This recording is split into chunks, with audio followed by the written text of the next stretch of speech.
Hello and welcome to Cracked Open, a podcast guiding you on your journey to becoming a vessel of unconditional love. And this is your host, Beck Milonas, High Priestess, Channel, and Activator. Join me on this series as I share reflections, insights, and channel transmissions from my journey of walking the initiation path. Each episode is a unique transmission containing supportive frequencies to facilitate the deepest healing, activation, and reconnection with your soul. I invite you to open your mind and set the intention to receive this episode into your heart space. Let's go. Welcome back, beautiful souls, to another episode of Cracked Open, a podcast about becoming a vessel of unconditional love. My brain just went, what is it? What are we doing here? So today with me, I have Ryan Sprague. Sprague? I should have asked you that. Sprague, same Sprague? thing. It's just my government Sprague. name, you know. Perfect. Ryan is a new friend of mine, but I actually feel like we're not new friends. We've known each other for a really long time. It was one of those beautiful connections, which was just like, oh my God, so much to talk about. This is amazing. I had the pleasure of being on Ryan's podcast recently, and we just riffed for an hour and a half. It was amazing. So today I've invited him here to share his beautiful, firstly, his frequency. There's a huge, he has some Pleiadian stuff going on, and I just feel that the light that radiates from this man is so beautiful. So that's the first thing that we're going to get to bring through. But Ryan's going to talk about psychedelics. He's going to talk about conscious cannabis. I'm going to officially introduce him now with his bio. Ryan is the founder and co-owner of Highly Optimized, a company dedicated to helping its clients transform and becoming the conscious leaders the world is patiently awaiting. He's also the host of the Highly Optimized podcast and This One Time on Psychedelics. He is the creator of the Conscious Cannabis Collective, which is a mastermind dedicated to providing everything needed to become a cannabis coach and educator, alongside a budding community of like-hearted souls devoted to becoming the best versions of themselves. So, beautiful soul, I would love for you in your own words to jump on, introduce yourself, and tell us what brings you here, not just to this podcast, but what you just hold this your frequency is just stunning, right? You look at him. Oh, if you can't see his face, he's just smiling. It's just radiating light, right?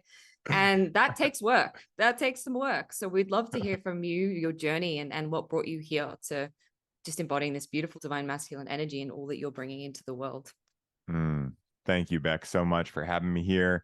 Thank you to everyone tuning in. You know, this is, if not my favorite, one of my top two favorite things in the world that I do, podcasting. Being a projector in human design too, right? Like, I just love conversating. I love charging each other's batteries. And you and I were chatting beforehand about that idea of charging batteries, right? And that for me is like kind of my ability to use discernment in this world. Is like, do I feel my battery get charged around these people, places, or things, or not, right? And so, you know, for anyone who hasn't heard of me before, I'm the cannabis coach. I help people optimize their relationship with cannabis and create a healthy relationship with the plant. One that they are able to see the plant as a living entity, as a teacher, as almost a pocket coach, right? Something that can help them go behind the veil into a theta and our alpha and theta brainwave state, to be able to be more impressionable, to be able to, you know, brainwash themselves consciously with what they actually want in life, right? Rather than being brainwashed from everything that everyone else is trying to tell us to do, you know? And so that's a little bit of what I do. Of course, my story is pretty deep. We can definitely get into it. But, you know, when it comes to the frequency thing and things like that, you know, it was really funny, like, because getting into running my own business and everything like that, I remember when I came up with the name, or I didn't actually come up with it, Rachel did, for Highly Optimized. And, you know, over the last 3 years that I've been running this business, it really has been like, wow, that name came to me in a Stop and Shop parking lot in Quincy, Massachusetts, like the least attractive of a place for a name like that to come from. And it really has like been something that's grown on me more and more and more as I've dove into all of this. And it's funny you mentioned the Pleiadian thing, because I was sharing with you that when I worked at the dispensary, there was this guy, Mark, that used to come in, and he was just this little guy that, you know, got into some really interesting stuff. He'd always be talking about, like, you know, you had to kind of crack him open. Then he was like, oh yeah, I'm chanting all the time. I'm doing this and that. And he had gone to prison for some years for like some white collar crime. And I was like, oh man, that sucks. And I remember him saying, like, it was the best time ever. He's like, I was addicted to going. I was, you know, valuing money, all these things above everything else. And then I just got to go read books for 3 years, you know. But he was the one that originally brought me in on, like, he's like, dude, I was chanting the other night, you are like 95% Palladian. I had no idea what that meant. And that then started me on a whole rabbit hole, right? So there's many different, side quests we can dive into here, but I figure I'll stop there to let you speak for a second. But we can definitely go into like my whole journey of like how I got into cannabis, because I think for most people, they hear like cannabis, like out of all the psychedelics, not ketamine, not DMT, not psilocybin, not MDMA. And again, those medicines I've benefited from greatly, but when it comes to cannabis, we have a very dear and very deep bond. Yeah, and I would love, and also I want to say, this is something that Ryan's in the process of claiming, and I'm trying to get him to claim. He's got some Yes. serious like medicine man codes around this plant that is just such a paradigm shift, because I think a lot of us see cannabis as this, we don't see its healing qualities or how it could be a master plant. Well, maybe it's Yeah. not one of the master plants, but we don't see it in the same way as we see like mushrooms or ayahuasca or iboga, whatever else, right? Like people don't put it in that same category. And for me, I want to say, I even like have a tiny puff of cannabis and it just blasts me into another dimension. So I know how potent it is. We're going to talk about that. I'm going to ask you some questions about like people like me who are highly sensitive, how to fucking even navigate that. I guess the question is like, when you started out with cannabis, like what did that look like? Were you consciously using it, or were you just like a stoner? Like I guess that's a Mhm. word that I'm sure you have lots to say around. Oh, So what yeah. was that journey like? Yeah, it's a great question. And I'll speak for a quick second too on like kind of like the overarching view of cannabis in society. And I think that very similar to what's happened with feminine energy overall, right? It's very similar to what happened with cannabis. And cannabis is a very feminine plant, as I know it anyway. And it also is, out of all the psychedelics, it's the most practical, right? It's the one that we can cultivate in our own backyard, right, or inside of our home. It's also the one that has a lot of science out so far on curing cancer, helping with all ranges of autoimmune disorders, all these things, right? So when you think about why that particular plant has been bastardized so much, right? Again, there's stigma on psychedelics, but it's not the same. I mean, you could like tell your grandmother these days you're doing psilocybin and she'd probably be like, well, John Hopkins says it's okay, right? So like, it's now kind of trendy. Whereas cannabis, even though there is so much research out, it is kind of just still that thing of like, well, now it's legal. You can go to a dispensary and get fucked up or whatever. And that's what most people think of it.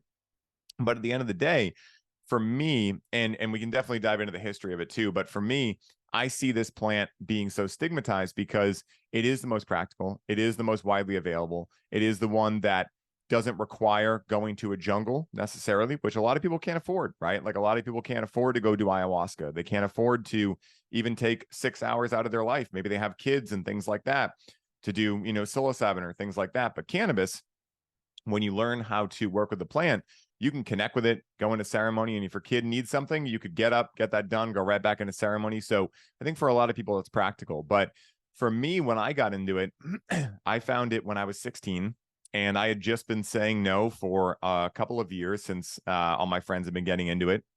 And I saw examples of cannabis in my life that were the classic lazy stoner stereotype.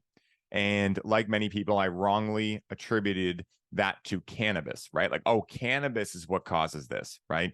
Cannabis is what makes you lazy. Cannabis gives you paranoia. Cannabis makes you anxious, right? These kind of things. But then I started experiencing what I now call generalized anxiety disorder, right? Very typical for like when you're 16, a lot of stuff's happening. They're like, hey, make sure in 2 years you know what you want to do with the rest of your life, So like no pressure, right? So a lot of that started coming out. And I was going to my doctor, and instead of explaining that I was experiencing a sensation, right, that I was putting a story on that was anxiety, he told me I had anxiety, right? And I'm not blaming him. Like that's like the typical language when it comes to looking at sensations and challenges that are going on in their lives, right? Mentally, physically, etc. So he started putting me on pharmaceuticals, and I didn't know any better. I had learned to trust people in white lab coats with my health. So that's what I was doing. And yet every pharmaceutical I tried just felt as though, in language I would use today, that it disconnected me from myself more. And I didn't know at that point that really what I was lacking was connection to self, right? And that part of me was starting to wake up and starting to realize, like, I don't really vibe with the way things are going. I don't believe in the white picket fence life. I don't believe in necessarily going to college and spending all of this money and fingers crossing, kind of like you're scratching a scratch ticket, that you're going to be able to make a livelihood off it, that you're actually fulfilled doing.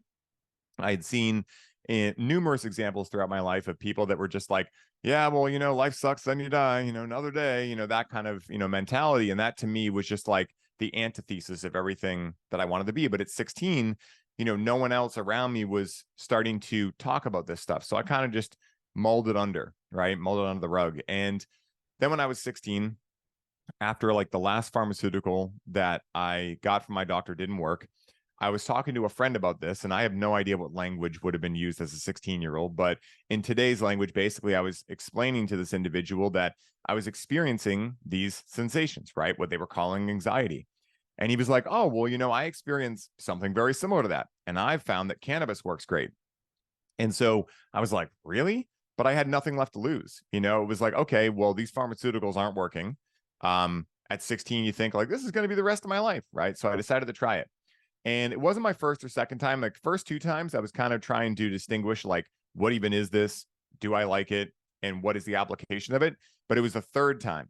The third time I connected with it, it was at my parents' house with this individual. And I proceeded to have this experience while I was watching Star Wars that I was not my thoughts, right? I didn't know like how to articulate it, but I just realized like, whoa, there was a juxtaposition that happened.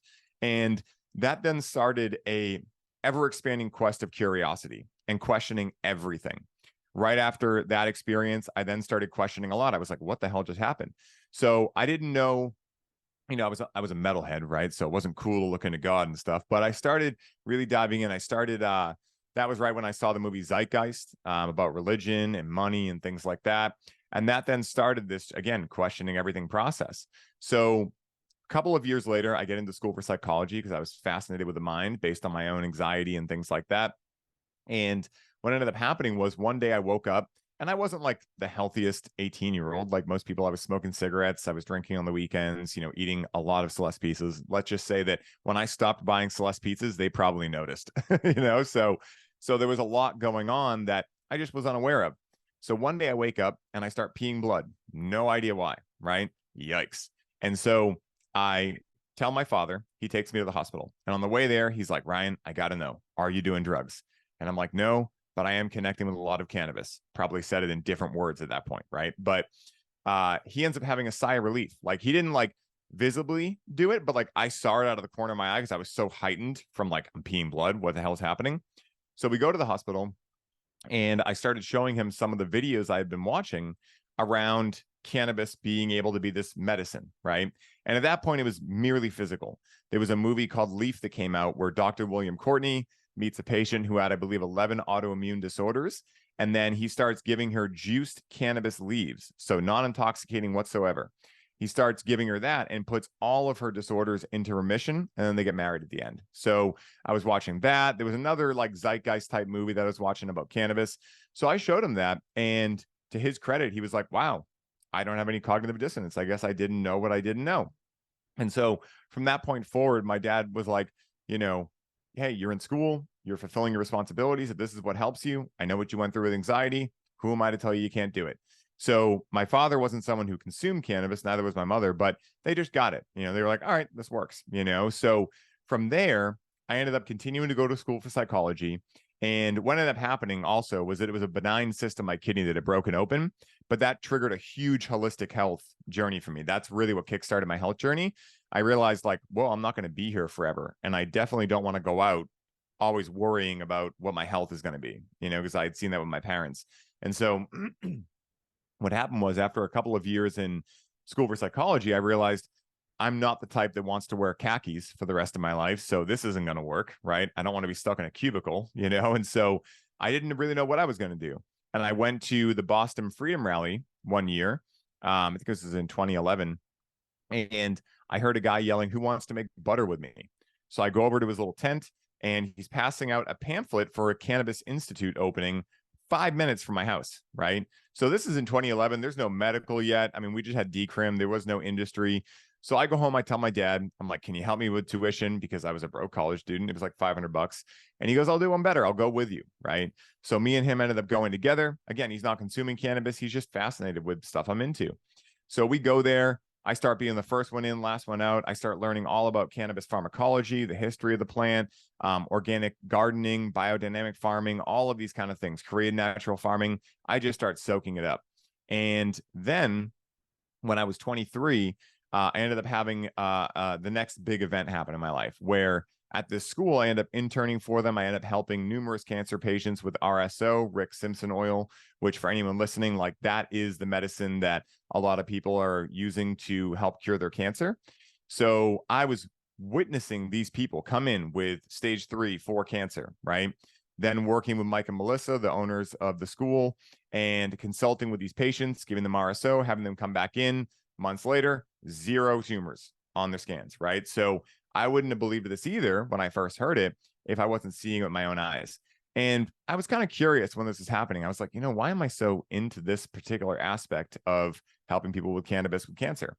And so when I was 23, I go to my first music festival and I end up doing MDMA for the first time because I was still like, I had obviously loved cannabis, but I was still kind of like blue pilled when it came to the rest of psychedelics. I'm like, oh, ecstasy is going to put holes in your brain. Psilocybin's going to make you go crazy, right? Like, and so I go out there, I do MDMA for the first time, and I feel this really interesting pull towards my dad. I didn't know why. I figured, well, we went to a lot of casinos growing up. We're in Vegas, like I probably miss him because of that. We're going to steakhouses. My dad and I do that.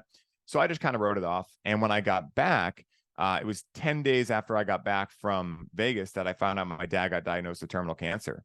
And so there he is telling me this, and I had no idea how to like really deal with that, right? Neither did he. He was kind of just like, I remember we were doing something to the pool. I think we were uncovering the pool that year. And he was like, I need a ham or something. I was like, okay. And then he just kind of dropped it on me and then was just like, all right, let's keep uncovering the pool. And that was pretty much it. And so he had told me he wasn't going to take treatment because he had just seen what it did to his brother over the course of like 5 years. His brother had large cell carcinoma, so smaller moving. He had small cell, my dad. And by the time they found it, it was like in his brain, it was everywhere. So after a couple of weeks, my dad started experiencing some pain. And throughout this whole thing, I forgot to mention this, a couple of years into this, me going to school thing, he bought me a grow kit.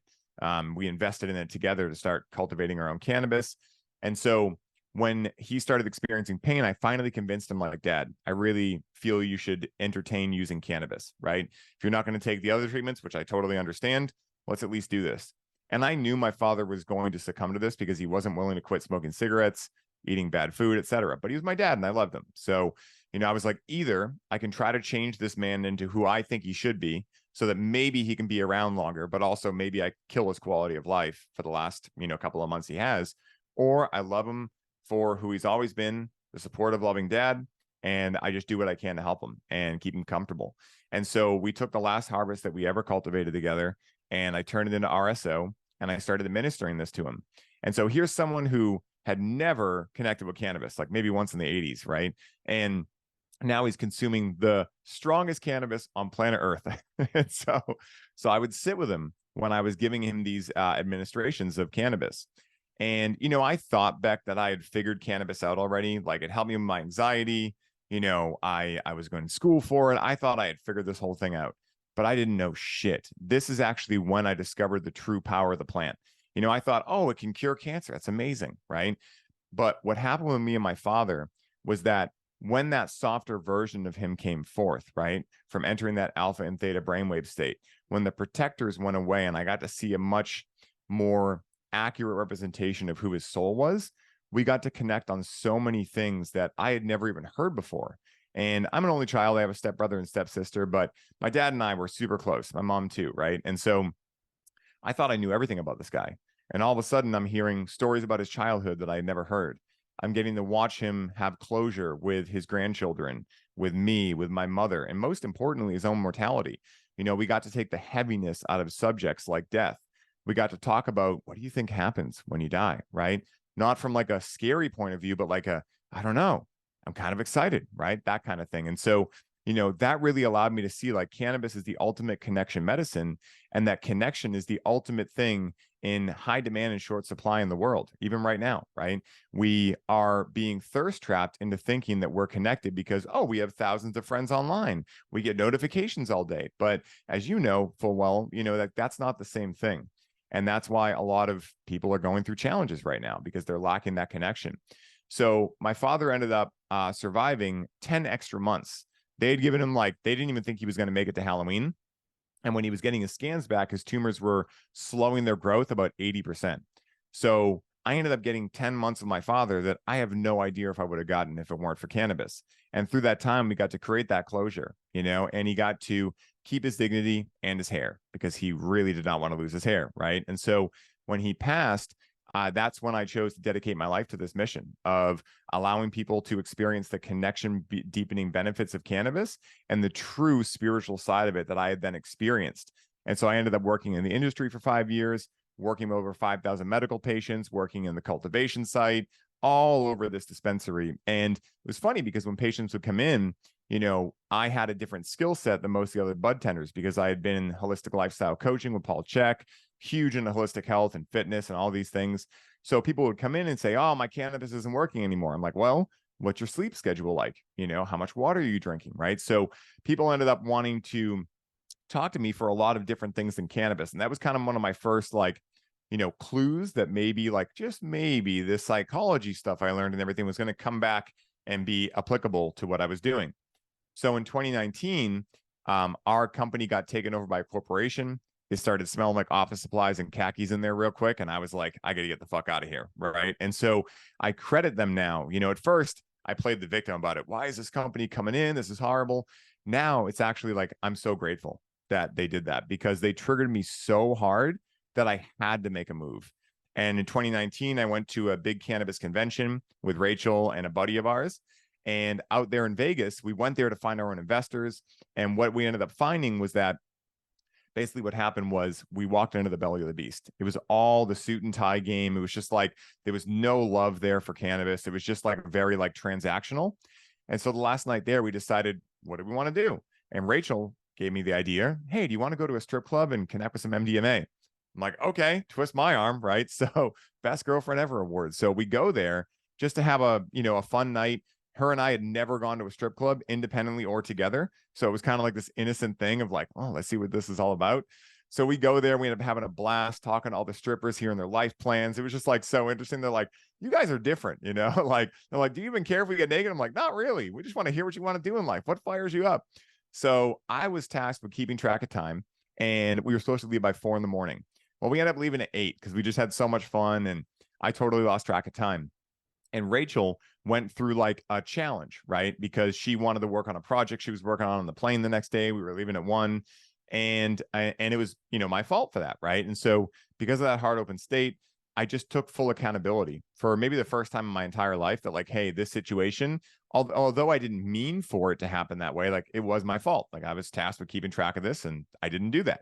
And so in that moment, when I took full accountability, something shifted in me. It happened right in the strip club. Like, I felt it, had no idea what the hell was happening. And so we get back to the hotel, we sleep for like an hour, and I can barely sleep because I'm just having this like awakening. I don't know what the hell it is. So I get on the plane the next day and I start having this communication in meditation with my soul. And I start asking, what the hell's happening?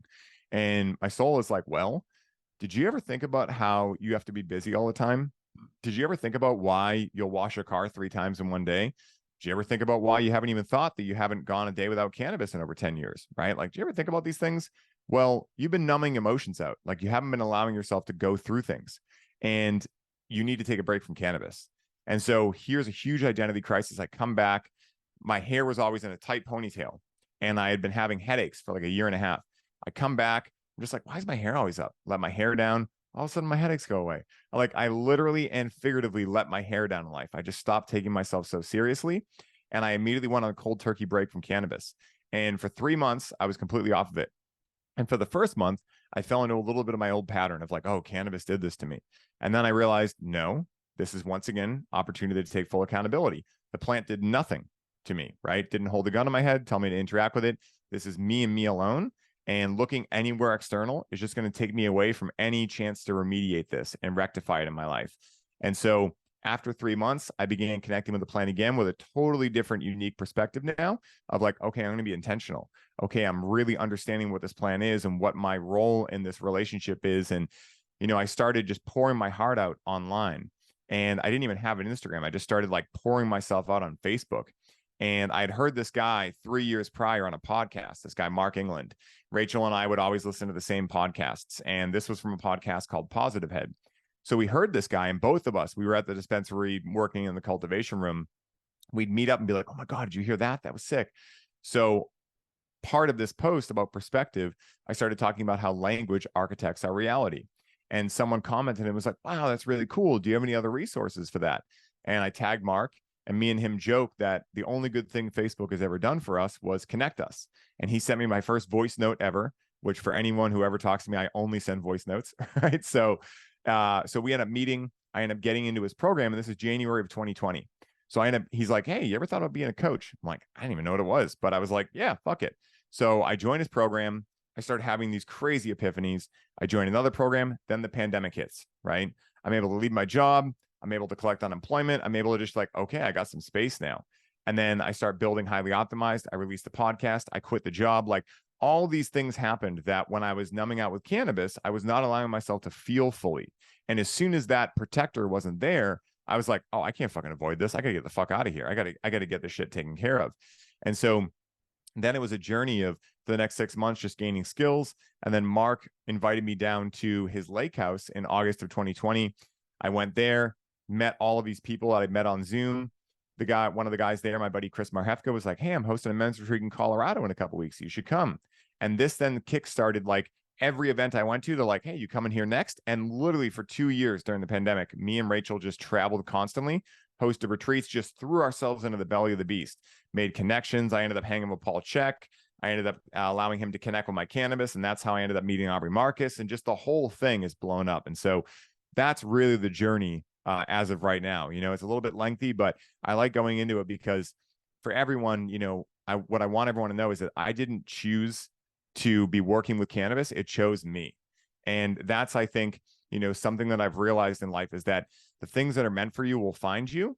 And it's up to us to be able to notice those things and be aware enough to be able to dive into them. And when you do, wild things can happen. So that's the journey. Wow. Oh man, there's so much in there. Like, I don't even know where to like, firstly, it's a lot. Wow.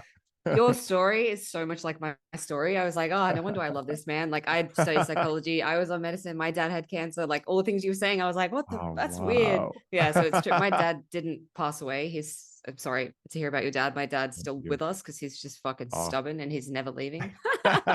Yes, I'm happy to hear that. Yeah. But it's interesting. It's interesting that was such an experience, and what was coming to my mind, just like there's so many different pieces. I'm like, where do I take this now? Mm-hmm. The application of cannabis in the non-like psychedelic, without the THC, right? Like that, like it's used as a plant, it's used as a medicine, uses CBD oil, all of that stuff. And how we just think weed, and we think smoking grass, and we think getting high, and we think like me greening out at 17 when I'd smoked it for the first time. I was like, whoa. But there's actually just so much more to it. And that is so powerful. And I've heard so many people have incredible experiences with cannabis. And it's so stigmatized. And I think that's tactical, right? Because you can grow it. It's not patentable, like all of these things. Like there's obviously, guys, open your fucking eyes. Anything that they're telling you is bad. There's a reason for it, right? So beautiful. Let me just feel, because there was something I wanted to ask. Hi, beautiful soul. Allow me to interrupt this broadcast for just a second. If you're a soulpreneur on a sacred mission, or just someone looking to connect with their soul purpose, their gifts, and their multidimensional self, I have something I am so excited to share with you. The Soul Mission Accelerator is possibly my most groundbreaking and expensive work yet. It contains 12 low-cost, high-potency sacred activations that will have you shifting through old limitations, patterns, karmic loops, and blockages at quantum speeds. These activations will support you with everything you require energetically to anchor in the timeline and reality you desire to create. If that means more soul clients, tribe, opportunities, and abundance, or just to anchor a soul purpose that is fulfilling and effortlessly abundant, you can grab $44 off the total price by using the code CRACKEDOPEN in capital letters in the checkout, or grab each activation individually as they call to your soul. Now let's get back to this episode. When you were saying where I want to take this, it's really Mm, interesting, right? Because you mm, said something and then you kind of like came back to it later around the personal responsibility. And it's not the cannabis. I can't blame the cannabis for doing this. This was already within me. So for me, mm, and this is what I feel is coming through my audience, I'm speaking for them. mm. When I used to smoke cannabis back in the past, it would bring up extreme paranoia and fear and really dark stuff. Or I would be like, all I want to do is eat and fuck and watch Brooklyn Nine-Nine, right? So Yeah, it's either one yeah, of the two. Like it was like yeah. I'm either in a corner, like shaking and crying and just like White paranoid as knuckling. yeah, horrible. Or I'm regressed into this primal state, which I love. Um, Yeah. and then what happened was eventually, like when my spiritual awakening started happening, I was more conscious of my thoughts and that sort of thing. And I was having these downloads and I would have these weed journeys, which would like I'd be like, I just want to like smoke some weed and like eat a burger and watch Brooklyn Nine-Nine and masturbate, and that's all I want. And then Spirit's like, bam, here's this journey of all the things, and I was like, what the again? Like I just want it to be normal, right? But oh god, that's like two different things entirely, two different directions. What I want to say, wait, where do we want to go with this? So there's two things. The first thing is like, what do you do when you're like, how do people take it when they have this tendency towards anxiety? How do they manage Mm, that? Is the first thing. And the second thing is the acknowledgement of like it can be so powerful. I was just mm, kind of like, that was just my story of saying like this reverence for this plant that can do that. And I actually can't take it and just switch off. And people like have some joy. And I'm like, no, it's going to be a whole spiritual experience for me. And I it's an can't do ordeal. that. Yeah. So like, no. Really good sex though, but no. Yeah. So I just wanted to acknowledge that because Mm, it's like psychedelic, like it's like full on connected me to God. And I was like, holy shit, this is just me smoking a tiny bit of weed. The reason I mm, actually stopped was this was in, I don't know, it was I was living in Bali, and I had a big like I'm not even touching anything over there because you can get killed for that shit, right? And my friend yeah. had brought me over. I was living in my own apartment, like in this area where there was no one around. My friend had brought me over some, and he's like, just have it. Like I have it, just have it. And I was like, okay, I'm gonna be really careful about this. Mm, Like really like close all my windows, close all my doors, make sure my staff isn't coming in. And I was still very paranoid just given mm, the climate. But I was smoking it like every week, once a week, and I just have a little bit, and I'd end up having these crazy psychedelic journeys. And it got to a point where the paranoia and the fear and all of that stuff it was like 2020, so there was a lot of really dark energy going on, a lot of entities, a lot of that sort of thing happening in the mm, collective. And it got to a point where I couldn't even take that. And I was taking mushrooms as well, like quite a lot. And it got to a point where it was like anytime I'd smoke anything, I just opened myself up so much that it was like unbearable. And I'd be like, no, mm, like this is way too much. So the question, coming back to the question, is like now I can take it and be like, well, anything that's being shown to me, I'm powerful and strong and it's something within me. So I understand that perspective. But for someone who is still in that challenging state where every time they take it, anxiety comes up, or anytime they take it, they're sensing dark entities in the room or whatever that is, like what would you say mm. to them? And Yeah. how do you navigate that?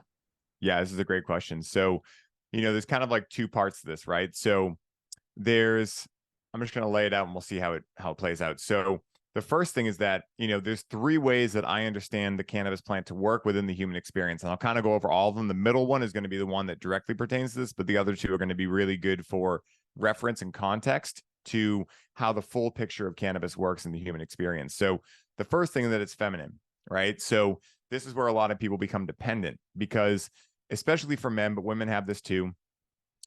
Men notoriously suck at being able to provide comfort for themselves, right? We're just all action takers and go, go, go, right? And that's what I was sharing with you before about like my emotional week this week and being able to like actually give myself that space to, be able to give myself that own comfort. So that's one of the reasons that a lot of people get dependent on it, things like that. That's also one of the main reasons people attribute laziness to it. It's not laziness. It's just like you're the antithesis of action taking. You're in pure potential, right? And it's up to us to provide a masculine component of intention to balance out that masculine feminine energy, right? Now, the second part of this that directly pertains to this question is that cannabis acts as a mirror, right? And when we understand that, we can at least understand that it's going to reflect back to us what's already inside of us, just like you were just saying, right? So that context alone, if someone hears that, at least then now, if they experience some paranoia or anxiety, they can be pretty sure, and I'll get to why I say pretty sure, that's coming solely from internal, right? Now, the third way that cannabis works is that it's imagination medicine. And imagination is a superpower, right? In order to be able to create new belief systems, to then create a whole new experience of life, we first need to be able to imagine a reality in which our lives are different, right? And so this gets into a lot of like Joe Dispenza stuff, feeling of the feelings of your future, etc.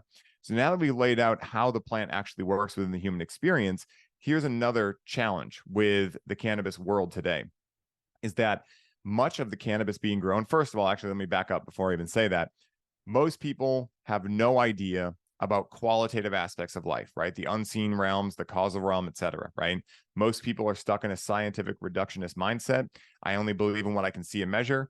But the funny thing that's paradoxical about that is even science says we only see 4% of our visible reality, right? So when people are going around trusting the science, whatever the fuck that even means, right? Are they aware that even science is like, yeah, we really don't know what 96% of what we know is there is, right? And so that's a whole component to this, right? So now when you get into the energy of the grower who grew the medicine and the energy of the company behind the medicine being grown, right? This is where either people get it or they're like, that's woo-woo, right? Well, let me ask this, right? We all know love is a thing, right? I can even ask these very scientific reductionist type people, hey, do you love someone in your life? Cool. Do you love two people? Oh, cool. How many units of love do you have for each person? Oh, you can't tell me, but yet you still know love exists? Okay, cool. That's a perfect example of qualitative science in action, right? So at the end of the day, there's a guy named Joe Patitucci who's actually bringing a bridge to this qualitative science now. He has a system called Plant Wave where he hooks plants up to electrodes and they sing a song. And the songs that cannabis sings are very beautiful. They're on YouTube, but what he noticed is very similar to Masaru Emoto's work with water. When someone comes into the room projecting emotions of hate, the plant's song changes into a minor key versus positive emotions into a major key, right? And so when you are around plants that are being grown in artificial lighting without EMF mitigation, like biogeometry, which is one of the things I grow with, because here in Boston, we can't grow outdoor all year, right? So, again, it's not saying you can't grow indoor, but like to be aware of like, hey, there's a lot of fucking energy that's like interacting with your plant's biofield and confusing it, right? So when you go to these types of dispensaries that are usually MSOs, right? And there are some good ones out there. Like, I'm not someone to generalize and be like, all dispensaries suck. By no means is that true, right? But let's think about the average dispensary these days. It's owned by a company that's probably into finance, real estate, et cetera. This is just the next thing on the chopping block that's going to make them money, right? And again, that's not even like necessarily to judge or anything. It's just that's where they're at, right? But they're working with a sacred plant medicine, right? That's supposed to be held in reverence. And it's a living entity. And so when you're purchasing cannabis from dispensaries or growers or even your guy or girl that are in states of paranoia or anxiety, that frequency can get downloaded into the plant. And what I always say is, depending on how aware you are, you can realize like, oh, this isn't mine, right? But for most people that are like drinking tap water, eating McDonald's, et cetera, they don't stand a chance, right? Now, for me, like if I interact with cannabis like that, what I describe it as is like having to pay a tax before you're actually able to experience the medicine, right? Because you almost need to transmute all that low dense energy into higher frequencies before the plant will be like able to even do its thing. It's almost like, if you have a traumatized animal, you're not just going to be able to go over and be like, oh, what are you doing? And pat that animal, right? You're going to have to like, make it feel safe first before that animal is actually able to open up to you. And it might take a very long time. So we look at animals like this, but we don't look at plants like this as a society, right? Now, those of us that are tapped in, we get these kind of things, right? But again, it's woo-woo to the world at large. But, those are a couple of the things that lead to this feeling. And so for what to do with this, right? We gave the context of like, okay, at least if you know it works like a mirror, plus the combining of like, okay, maybe if you purchase it from a place that was growing it in a very particular way, you might have to like, go through that tax period first. Now, when you're actually in the experience, there's a couple things that I recommend, right? So the first thing is if you start noticing that you're starting to have some uncomfortable things present themselves or undesirable states of emotion, you can first repeat a mantra to yourself, which is, I took a medicine and the medicine is working. And that to me really pattern interrupts and reminds you like, oh, I did this. Like, this is exactly what I expected, or maybe even what I had hoped would happen, right? Maybe you were hoping or made an intention that you want to work through some heaviness, right? Or you want to feel good, right? Now, again, with cannabis, a lot of us, if we aren't able to leave that left brain state, we could say, I want to feel good. Then the plant starts bringing up anxiety or paranoia, and we go, it didn't work, right? Versus maybe this is actually what needs to get purged out of you in order for you to feel good. Because the plant doesn't want you to rely on it, right? The plant wants you to be able to be a sovereign individual that every once in a while, when you forget or you get stuck and can't seem to solve a problem with the same level of thinking that created it, you're able to go behind the veil, get a idea, integrate it, and keep going, right? And go live your life, right? So at the end of the day, the plant will give you what you need, not necessarily what you want.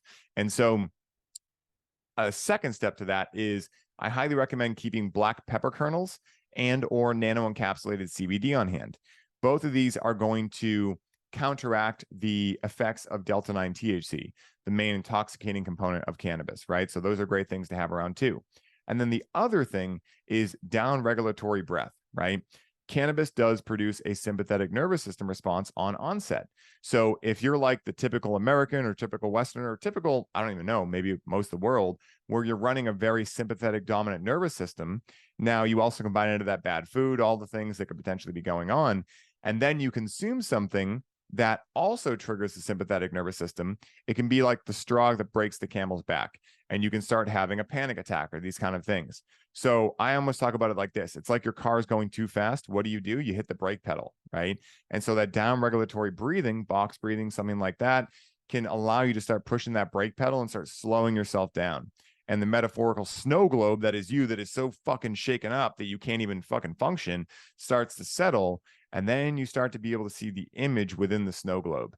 And that could be like the inner awareness of like, oh, this is what's going on. Or, oh man, in my case, like, oh, wow, I was numbing out emotions because I'm still hurting over my father passing away. Right. And, you know, my stories of it shouldn't have happened this way and he should still be here, you know, AKA not living in reality, you know. And so those are a couple of the main things I tell people when it comes to undesirable results with the plant, anxiety, paranoia, etc. I took a medicine. The medicine is working. Nano encapsulated CBD and black pepper kernels, down regulatory breathing, and just the understanding that cannabis works like a mirror. And if you're going through a challenging experience, you're probably getting squeegeed. And what's going to come after that is pure bliss. Because like Joseph Campbell states, any emotion is bliss when felt all the way through. So yeah, that's my tips for Dude, that. oh my God. I love you. Like everything you just said, I was like, oh, I feel that. And it's, you don't think about the intention behind the actual plant that you'll take like that. That was not even something on my mind, but something that I Yeah. had thought about was hydro. Like when they like like that is fucked up. No wonder why it fucks us up. Like, what's your opinion on Yeah. hydro? I'm curious. Like, I'm Yeah. sure you've got an opinion. Oh But yeah. I've So I'm noticed like when I've taken that stuff, it's like full on mental state, like not okay. Yeah. it's wild because here's my thing, right? And again, there's no like legitimate science out on particularly what I'm going to say, but there are many things out on very similar things. So for me, growing cannabis at all with chemical salt nutrients instead of organically. Now, when you're growing hydro, like you're using 100% chemical salts because you're growing in water. Now, again, like, you know, there are like amazing things you can do with hydro. Like your plants grow super fast, super big, right? Like if you're just someone who's a nerd for this stuff, like, hey, there's an application for hydro, right? But when it comes to medicine, you know, you probably want to stay away from hydro because there's a couple different things. Number one is I relate chemical salt nutrients to like steroids in human beings, right? So there are people that are bodybuilders and they've discerned, right, hopefully with pure consciousness and pure awareness, that they're willing to put these things in their body to reach a certain goal, right? So I'm never one who's going to say you should never grow hydro, but weigh the options, right? Are you someone that just wants to grow frankenplants and just see how big they get and potentially maybe use the leaves or whatever? Like maybe you want to give back and hydro will grow faster. Okay, that can work, right? If you're growing them with love, right? I do believe that can definitely help that equation. That being said, most people growing hydro are growing to get big yields because they're going to sell it. There's greed involved, things like that. So that's one thing. The other thing too is that I think as human beings, we are very naive in thinking we can outsmart nature. Like, oh, all that, we can just, you know, isolate these chemical salts, feed it to the plants. Look how fast they grow. Look how big they grow. We've now figured it out, right? And so at the end of the day, what most people fail to understand is that when you're growing in hydro, when you're growing with chemical salts, the typical thing is, oh, nitrogen for the vegetative stage of growth, phosphorus and potassium for the flowering stage of growth. Now, you are like putting little bits of nitrogen usually into the beginning of flour, things like that. But generally, like that's like the whole idea of chemical salts, right? With micronutrients, CalMag, things like that. But plants are going through, like on a microsecond basis, plants are requiring different things. And when you have a soil food web working for you, you have a buffet, because your microbes, right, your fungi, your bacteria, they are creating soluble nutrients out of the insoluble state that is there when you just have soil, right? So what's happening is you have this symbiotic relationship with the critters providing, food source for the bigger critters. You have the microbes providing a food source for the smaller critters, right? You have all this working symbiotically. You have mulch layers that are decomposing, also feeding the soil. You have these Korean natural farming amendments that I use that you're also boosting the microbe content, right? You have all these things happening. And on a microsecond basis, your plant could want 3 different nutrients, right? Now, if you are the one providing the nutrients, it's kind of like force feeding with a tube, right? You can do it, but you got to be really accurate. And also, it's not exactly going to mimic the forest floor, right? It's not going to mimic a soil food web, right? We might think it is because, generally nitrogen and veg, generally phosphorus and potassium, but we have no fucking clue what plants really need. We barely understand the science behind any of this, with as much science as there is out already. And so the naivety of humans to think we can outsmart nature is one of the biggest challenges happening in the world. That's why in the US, I believe the stat is within 10 years, all the topsoil is going to be gone, right? And what do we do after that? I don't fucking know. And that's why for me, I always say to people, if you are concerned or aware or passionate about becoming highly optimized, then you're really going to want to listen to this. If you're eating McDonald's and tap water and you think all this is bullshit, cool, keep smoking whatever weed, keep growing it however you want, right? This is not the message for you, right? But for those of us that are really motivated to be the best versions of ourselves, we eat, breathe, and sleep this stuff. Why in the world would we ever want cannabis grown with these chemical salts, right? Versus nature? Because there's also all of this electric, charge that's happening with the soil food web. There's all these different, things that are going on. And when we're just consuming chemical salt nutrient grown cannabis or food, we're missing out on so much of the life force that happens when you grow in organic soil. And so that's, overall, one of the big things when it comes to hydro, and why, for me, my ultimate ethos is to leave the Garden of Earth greener than when I found it, right?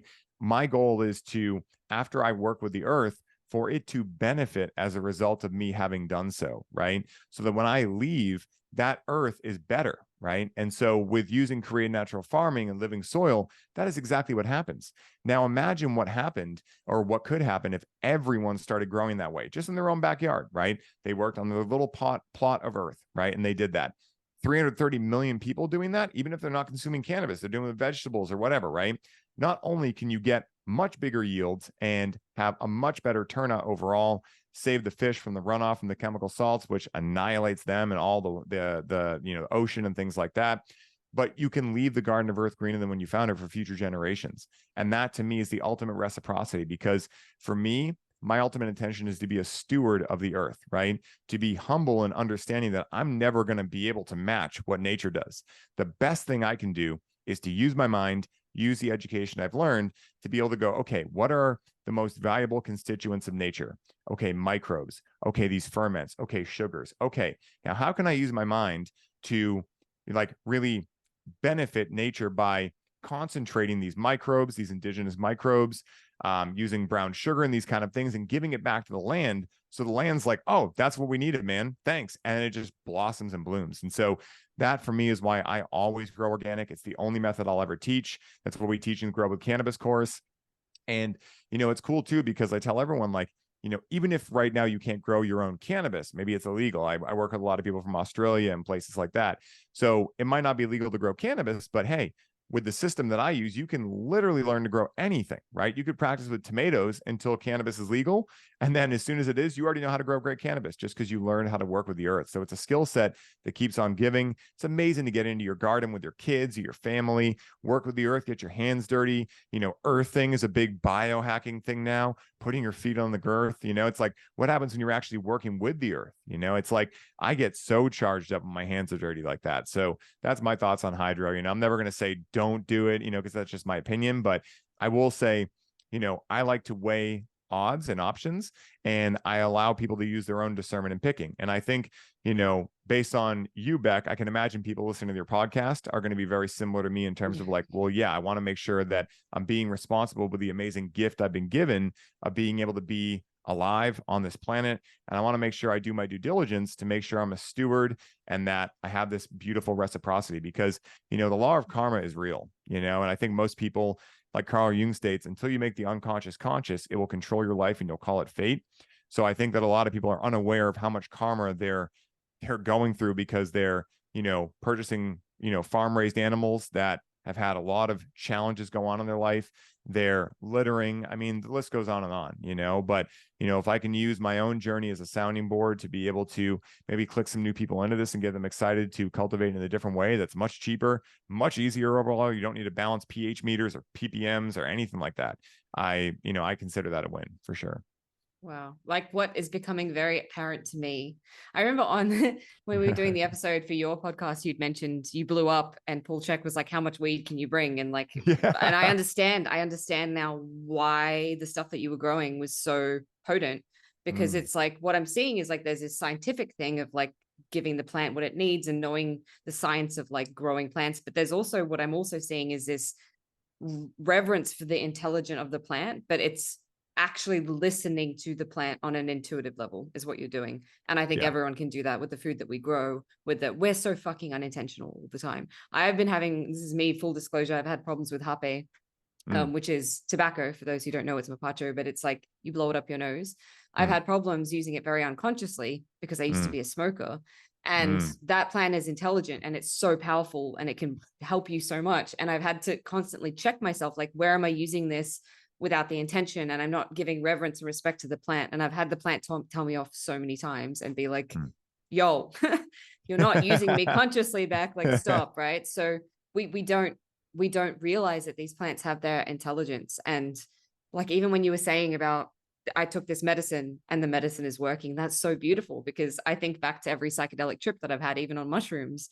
And it's that intention of like, this is going to show me what I need to see. Sometimes it's not what I desire to see, right? So when we can connect to the plants in that way, where it's like they have our best interests, they're here to support us, but it's a two-way street. Like, we've got to treat them with reverence and respect and build the best environment. And yeah, I'm curious, like, this is a really left of field random question, but do you have an awareness that you're listening to the plants?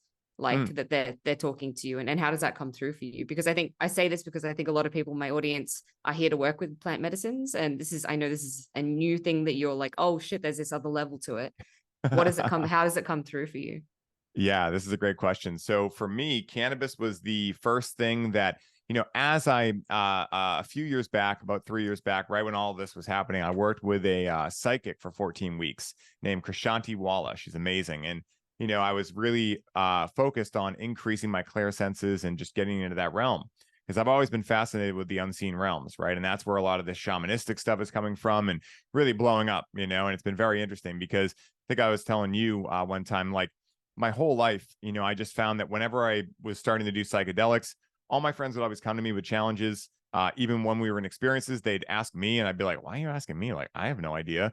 But there was just this like, this understanding that they were like, well, for some reason, I don't know, you can help me. I'm like, all right, interesting. So for me, listening to the plant was a couple different things, right? So when I'm connecting with it, it starts allowing me to channel, is the best way I would describe it. And clairvoyance specifically is just like so clear for me. And it's really allowed me, like when I was training with Shanti and then connecting with cannabis, I was like, oh my God, like I know what these are.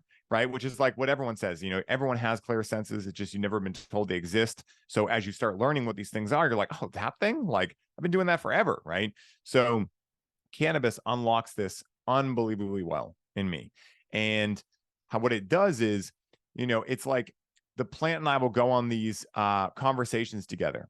And cannabis, the spirit I meet from the plant, and it has a lot of spirits associated with it, but, you know, I always call him the head spirit of the plant. And that was a trick I learned from Hamilton Souther. You know, he's a cannabis shaman, ayahuasca, et cetera. He's like, call him the head spirit, see what happens. And so I've had some experiences where I've been in deep communion with the head spirit of cannabis, and she's spicy. She's like a spicy meatball, you know, if you want to say that. And so like, you know, again, she'll check me before I wreck myself. You know, figuratively, of course.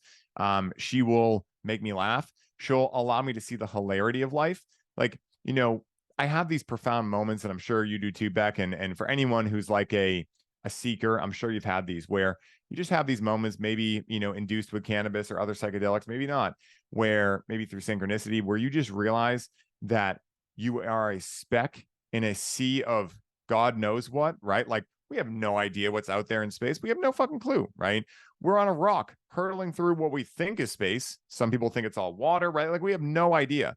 And sometimes that dawns on me, and it's able to not just humble me, but able to take a lot of pressure off me. And cannabis is really good at allowing me to like remember that and just be like, oh yeah, fuck, it's really not that important. And it also is, right? It is.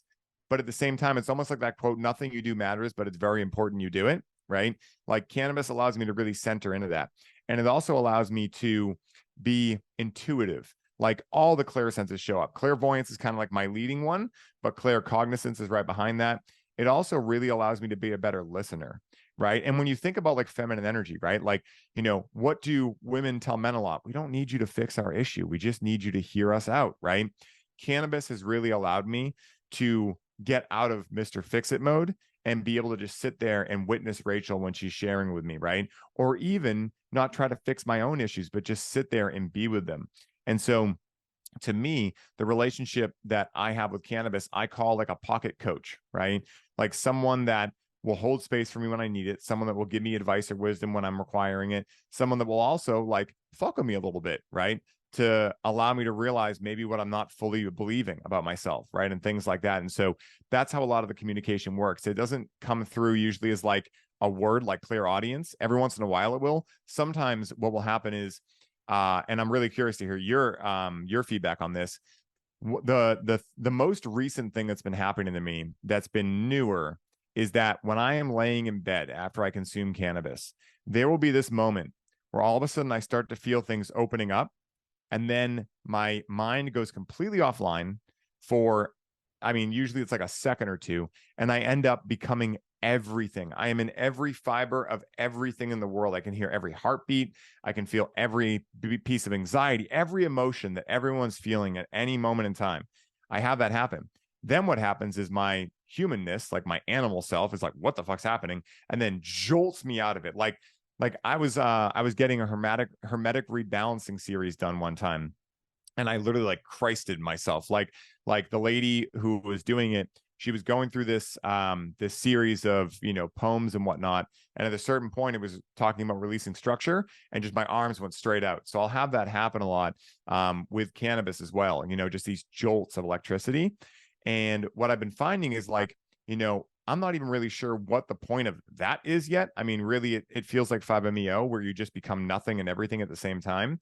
And so that's been something the plant's been teaching me recently about the nature of reality, the nature of my own being, the nature of everything, right? Because again, like for me, I'm a researcher. I love intellectual concepts, but one of the things I learned early on was that I thought I knew a lot because I could explain it or articulate it, but without experiencing it, you really don't know what it is. And so the plant's been one of the best tools to experience these far out concepts ever. And so that's another one of the main ways in which it communicates with me. Also bringing up memories, sensations, smells. Like, you know how often I'll be sitting there and I'll smell like a whiff of a cigarette, and that's like, you know, my dad's scent, you know, and also like other times where I'll go out to dinner after consuming cannabis and I'll just crave something that I've never craved before that my dad loved. And I'm like, what the hell? And so now I've had it happen enough where I'm just like, okay, I feel that I'm tuning into my father, or I feel like I'm tuning into my grandmother, or tuning into something I'm not even aware of what it is, right? So that's a lot of the ways in which cannabis speaks. And that's why, like, I really feel cannabis is one of, if not the best teacher for the modern day world, where, you know, we are in the age of Aquarius. There's more light hitting the planet than ever. So when people ask me, Ryan, you know, why does the world look worse than ever? I'm like, it doesn't look worse than ever. It's not actually worse than ever. It's just that we have more light on the planet. So people are aware of how fucked up things are for the first time in a long time. So cannabis can be the best thing, especially for men, right? Women are naturally just more connected to the unseen realms.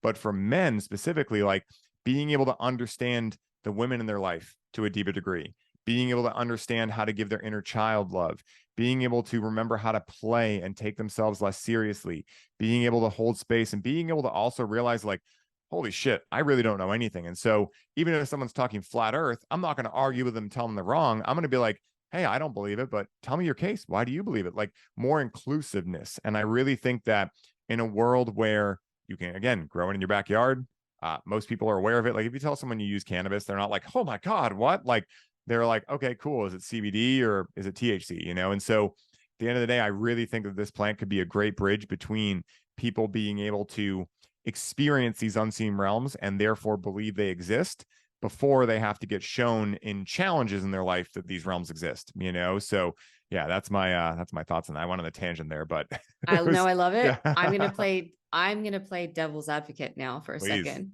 The flip please. side of the coin. So this is true for me, right? Because I used to think that I needed substances like cannabis to open my channel, because I was Mm, channeling like, oh my God, I feel the universe, I feel everything, to yeah. have the incredible, mind-blowing fucking tantric sex that I used to have. I used to think it's only cannabis, right? Yeah. And I see this a lot. People who use medicine, a lot of ayahuasca, whatever it is, cannabis, and they can only tap into those states when they're on the plant, or they're only Mm, psychic when they're on the plant, or they're mm, only feeling God when they're on the plant, or they're only feeling mm, orgasmic when they're on the plant. mm, And as someone who thought that, and I obviously, like, there was a point where I was told to let go of all of it and go off mm, everything and just be completely sober, reclaim my sexuality, all the things, blah, blah, blah, reclaim my life force, to now mm, have all those experiences completely sober, where like I can have, you know, if we're talking about like stoned sex, like I can have that mm. experience completely sober without even having sex. Like I can have Mm. that not even touching, so through meditation, right? Yeah. Or like being in that portal, like channeling, or what you said, that experience of merging with everything. Mm. That's something that used to happen to me on mushrooms, but now it's something that happens to me completely sober, just sitting in my living room, like hanging out. So what would you say to people, and how if someone is like in that position of, making me think of my friend Paul, who I love dearly, but he's such a fucking powerful healer, right? He's Mm, so fucking powerful. And for a long time, he'd be like, I can only do that when I'm on the medicine. And my sister as well. She's a medicine shaman. Well, she was serving it and like sitting for people with psilocybin. She doesn't do it as much, but she would say to me, I need to go take the medicine to have this journey, or I need to take the medicine to have this understanding, or move through this thing, or work with Lilith, or whatever it is. And I'm like, dude, that medicine is just something that's within you. Don't need the medicine, is what I'm trying to say. mm, So how do you, if you've cultivated a dependency, because I feel like you've now moved past this, and I feel like you're now mhm. tapping into that stuff, what were the sort of things that you did to like, okay, this medicine has just opened up something in me that was already there, and now I can have that state without the medicine? What are some alarm bells for you to notice? Because a lot of people are unconscious about this, and they're like, I met this guy at the gym in Sydney, and he would talk about all this incredible tantric sex that he was having with all these women when he was stoned, and it's so connected and this and that. And I'm like, but dude, I feel your energy. You could have that without the stuff. And he's like, no, I need it. And I need the weed. And I'm like, oh my God, you don't realize, like, you know, so some people are so unconscious that even this would just go over their heads. But those who are ready to receive it, how do they recognize that, hey, I'm using this too much, Mm. and I don't need to be? And what is the step then for them to consciously pull back or start to move it in another direction? Yes, I'm so glad you asked, Beck, because this is like the brunt of my work, right? In teaching people that all cannabis is showing you is what's already possible beyond some limitation that you have created in your mind, right? Whether it be a limiting belief, whether it be an unconscious story, or usually a collection of these beliefs, stories, etc., right? And so it's almost like we've had governors put on our life, right, to prevent us from accessing certain things. Maybe when we were a child, we were very far out there and our parents told us to be in reality, right? And so now we kind of like abracadabra spell casted ourselves into this different reality that we don't even remember that is possible now. Then we connect with the medicine and we go, oh my God, this makes me feel everything. And then what happens when you're coming from the left brain is you're like, well, I feel shitty when I'm sober. I feel great when I'm on cannabis. So I'm going to put two and two together and make eight, right? I guess I need to consume cannabis as much as possible to be able to feel more sense of good or better in my life. And this is where people most commonly miss the mark. Now, it's almost like this. If you have a finger that points you to the moon or sun, but you end up looking only at the finger and not what it's pointing you to, you've missed the mark. And that's what happens with cannabis. Like 99 times out of 100 is that people end up worshiping the plant as being like this incredible thing that, you know, again, they can't live without. And the plant is, you know, sacred. It should be held in reverence. But, you know, I've spoken to the spirit of the plant many times, and it thinks it's super weird. Like, especially like, think about women, right? Like if someone is super clingy to women, how safe does that make a woman feel, right? And that's why I think a lot of people, when I talk about this stuff, they're like, oh, I've been smoking weed for years, I've never experienced that. I'm like, yeah, because you've never shown the plant that you can actually hold that responsibility for her to open up that side of her, right?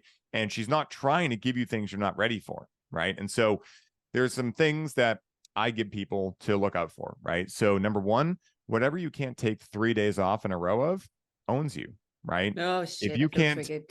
right? I know, right? Like, Coffee and trust me. coffee, fuck. Oh yeah. I And mean, like, sugar. Oh my god, oh, no. for me, like, you know, the current thing that has been a back and forth thing for the last couple of years is nicotine, right? So I feel you on that, you know, and it's been a great teacher once again to be like, what am I connecting with this with?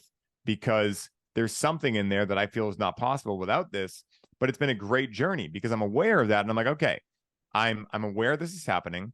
Now let me play this out. Let me see what's happening, right? So for anyone listening, right, like there is no judgment. You know, I was there too. I mean, like I said, I didn't take a day off for 10 years, right? Now, again, when I was doing it, I also want to bring attention to this because I'm sure there might be someone listening who's like, oh, well, he probably used it all day, every day. Like, no, I used it once per night with a vaporizer. It was my own grown cannabis, all the things, right? Because that was my story. Oh, I'm not an addict. I'm not dependent on cannabis because I only use it once per night. It's just when I get home from work. But it was like, yeah, well, why do you do it every day? It was like, well, I'm just not going to think about that question, you know? So here's what to do, right? We have a process we call the highly optimized way.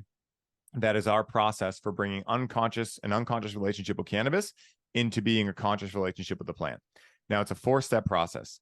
The first step is taking a weekly 3-day break, right? Minimum 3-day. I take a 5-day break most weeks, Monday through Friday. Sometimes I connect Friday night, so like 4.5 days. But, you know, again, 3 days off in a row is a great place to start. Now, by no means is this the only way. It's just a way that I've found can really help people right off the bat. In a perfect world, once you've done this long enough and you've taken these 3-day breaks, eventually you'll find a flow that works for you. Maybe it's 2 days off and 2 days on, then 3 days off and 2 days on. Like, you'll find your own kind of flow to it. I find men, we like a little bit more like, you know, guaranteed structure. Like for me, I just know Monday through Friday, I'm not even going to think about it because it's just my schedule. I've been doing it for like 3.5 years now. So, and again, like, you know, if I go to Paul Check's house and it's a Wednesday and he's like, hit this bag, I'm not like, sorry, Paul, I don't consume cannabis on weekdays, right?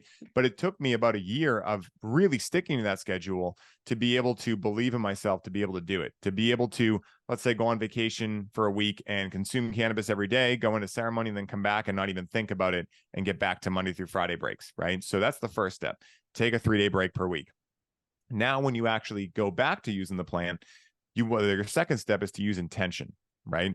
Now, intention, like we said before, provides the masculine component of energy that equalizes the feminine masculine balance between you and cannabis, right? So whether you're male, female, etc., you are tasked with providing that masculine component of intention.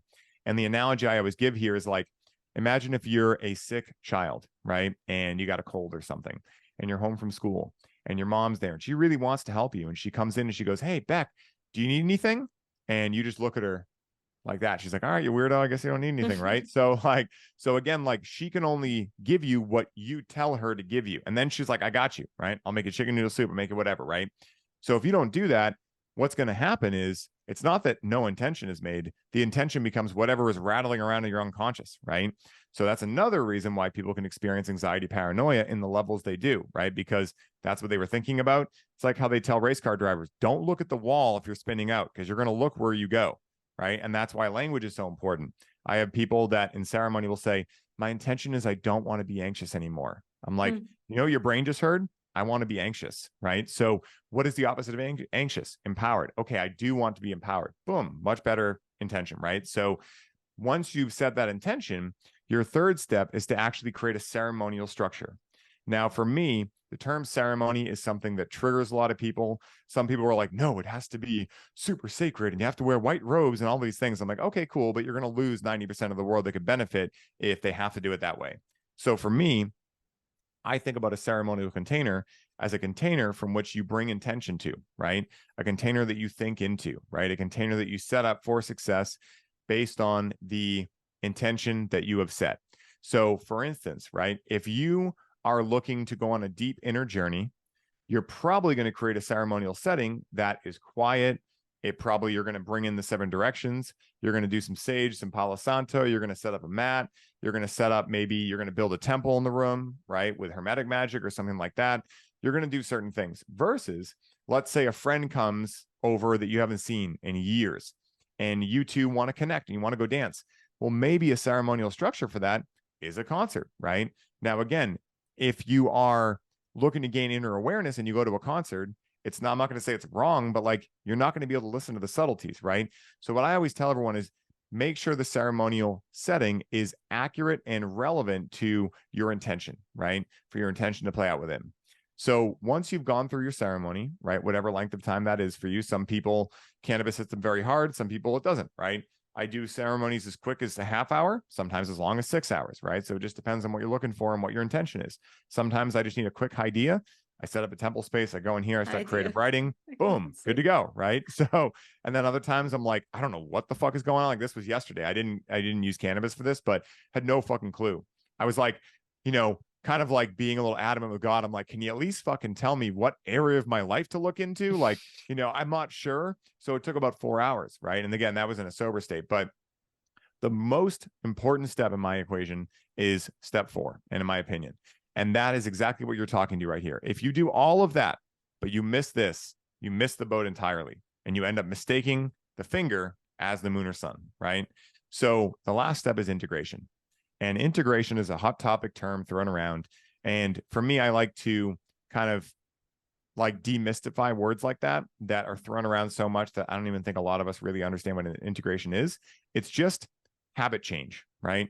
And keeping track of habits. That's what I think of integration as, right? Now that habit could be an emotional response. It could be a physical thing, right? It doesn't have to be necessarily like, oh, I drink less coffee now, right? It could be like, I'm more open to thinking before I speak, right? Or I'm now going to listen to my partner instead of trying to fix it when they're sharing stuff with me, things like that, right? So at the end of the day, you've now been presented magic that you were able to access beyond your ego, beyond your default mode network. Integration is actually like the fucking coolest part. Now, when I first got into psychedelics, integration to me just reminded me of homework, right? I was like, ugh, like, you know what I mean? Like, and a lot of people, like, they make it seem like that. They're like, you must integrate. It's very important. And it's like, I feel like I'm in fucking grade school, right? So for me, what I like to tell people is like, integration is where you get to make your whole fucking life cooler, right? Where you get to experience that magic all the fucking time. You don't need a substance to get there, right? And for me, I would love to be high 24/7. Like when I'm on an amazing high with cannabis or MDMA, who the fuck wouldn't want that to last forever? But you obviously know you can't in terms of connecting with medicine because you get burned out, a whole lot of stuff gets awry, right? So for me, it's like, wait, you're telling me that thing called integration can allow me to experience those things that I fucking love all the time. And then also, once I've integrated those things, the plant can be like, good, now we can move on to the next lesson. And it just keeps getting better and better and better. And then over time, I become more and more of who and what I really am as a divine being living out a human experience. Fucking sign me up, right? And so that's the 4th step is integration. So we have those weekly breaks, we have intention, we have ceremony, and then integrate thereafter. And integration can be a lot of different things, right? It could be talk therapy, it could be meditating, it could be breath work, it could be taking a walk, it could be having deep conversations with your partner, right? It can be anything. Like I tell people, follow the fun, right? And be aware, right? Like, well, Grand Theft Auto is fun to me, so Ryan said follow the fun, and this is integrating. Like, no, all right, like there's obviously some like awareness here that like, there might be something that you have to do that isn't directly like the most fun thing. But again, like if you're like, no, I need to meditate, but I really want to go for a walk, like go for the walk, right? Like, I believe walking is integration, and especially for me, I'm an Aries, sitting still is hard for me. So I like walking by myself with myself and just allowing those ideas to pop through and kind of like, go from a half-baked idea to a fully baked idea. So that's our 4-step process, the highly optimized way for taking someone from unconscious to the conscious, and also some signs to notice. Like if you can't take 3 days off, probably a good indicator that you could use a reframe around your relationship with the plant. Amazing. I love the word idea. So good. I was like, the first time you said it, I was like, wait, did he say that? He said it again. I was like, yes. The Yeah, puns, they never stop. that's beautiful. About the 3-day idea. I'm totally going to try that with Happy because it's like I know that nicotine benefits me, or I wouldn't be using it. Like from a spiritual perspective, it helps me to ground it, like all of these things. But I just want to get to a point where I'm using it consciously. So like I remember when I took a couple of weeks off Harpe and then I had it again, it was like, whoa, it's so powerful. It's amazing. Right. So I think having the break is so important for anything that you're using to bring on any sort of state. So thank you. That's powerful. And I'm assuming that's the work that you do inside your collective. Is that correct? Yeah, so we have 3 courses inside the collective. We have Connect with Cannabis, which is all about your own personal, intimate relationship with the plant, going from unconscious into the conscious. You're going through weekly ceremonies. We're then talking about it. I'm helping you integrate, and I'm also holding you accountable. So that's like that whole course. And then we have the Grow program, which is pretty self-explanatory. You're going to learn how to cultivate with living soil, Korean natural farming, and biogeometry, which we didn't even get into yet. You're going to learn that. And then we have our certification program, Coach with Cannabis, where you actually get certified. You're going to be trading off with other students in the program to become a certified cannabis coach, integration coach, facilitator, and just general educator / consultant. And then we got the 7 weekly calls in there. We got the guest presenters every Thursday that come through. Last week's was once a month. We do our live 2-hour Breathe with Cannabis ceremony, cannabis and breath work. Unbelievable. My man, Chris, we host those. There's a whole lot of stuff going on in there. But yeah, we've tried to, our mission was to cover every area of the cannabis world, whether it be connecting with it, whether it be all the science. I mean, we have over 600 pages of science in there as well, so people can learn to talk the talk, and then we have the ceremonies to learn how to walk the walk. So yeah, we got everything in there. It's a cornucopia. I mean, it's literally like the long lost cannabis user manual in there. And so now would be a good time to ask, Ryan, if people wanted to find you and follow you on Insta or your website, how do they do that? Yeah, that's a great question, Beck. So you can find me on Instagram at the real Ryan Sprague. Sprague is my last name. And guys, DM me. Like, I love voice notes. I love chatting. Like, Beck can attest to this. Like, I'm a nerd for chatting. So definitely reach out if you have any questions. I'm happy to field anything. And then also you can visit the website if you'd like to learn more about the collective. That's at highlyoptimized.me. And then we also have the podcasts. I've been on a hiatus from Highly Optimized since last October.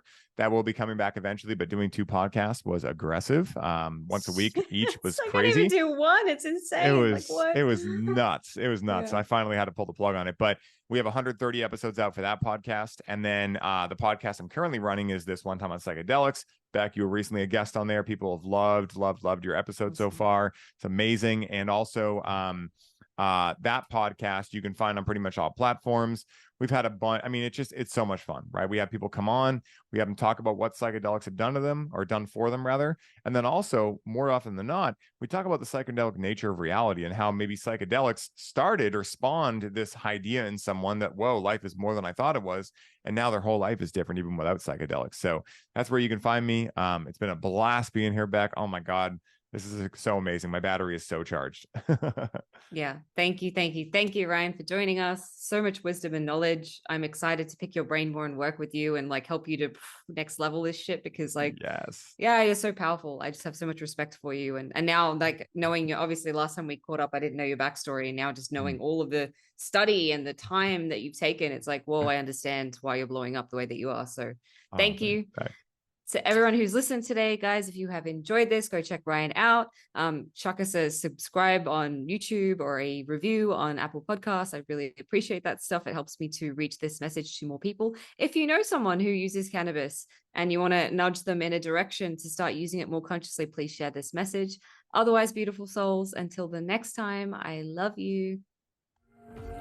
Thank you for listening to another episode of Cracked Open. Don't forget to hit subscribe and share with a friend if this episode has served you in any way. For more information about the work that I do or to get in touch with me, read the show notes or head to beckmylonas.com. Until next time, beautiful soul.